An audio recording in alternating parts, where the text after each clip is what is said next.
Hello नमस्कार दोस्तों, मैं शिवेंद्र आप सभी को स्वागत करते हैं शिवेंद्र ब्लॉग में। तो कैसे हैं दोस्तों? उम्मीद करता हूँ आप लोग बहुत अच्छे होंगे। दोस्तों बता दूं, मेरे चैनल पे नए आए तो चैनल को सब्सक्राइब जरूर कर लीजिएगा, जो कि हर भोजपुरी का खबर शिवेंद्र ब्लॉग पर सबसे पहले मिलता है। दोस्तों आप लोग हमारे वीडियो में देख रहे होंगे, जो कि काफ़ी नए अंदाज में आप लोगों के साथ आ रहे हैं। बहुत जल्दी आप लोगों को देखने के लिए मिलेगा।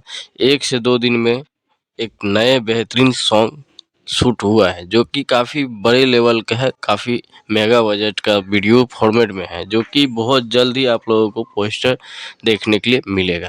तो भाई लोग, मेरे चैनल पर बने रहने के लिए तो ऐसे ही आप लोग ढेर सारा प्यार देते रहिएगा, और ऐसे ही आप लोग जो कि स्टेज शो होने वाला, जो कि आप लोगों को बहुत जल्दी खेसारी भैया देखने के लिए मिलेगा। तो भाई लोग, मेरे वीडियो में बने रहने के लिए दिल से धन्यवाद, और ऐसे ही देखते रहिएगा शिवेंद्र ब्लॉग। चलते हैं, अगले वीडियो में मिलेंगे फिर से आप लोगों के साथ।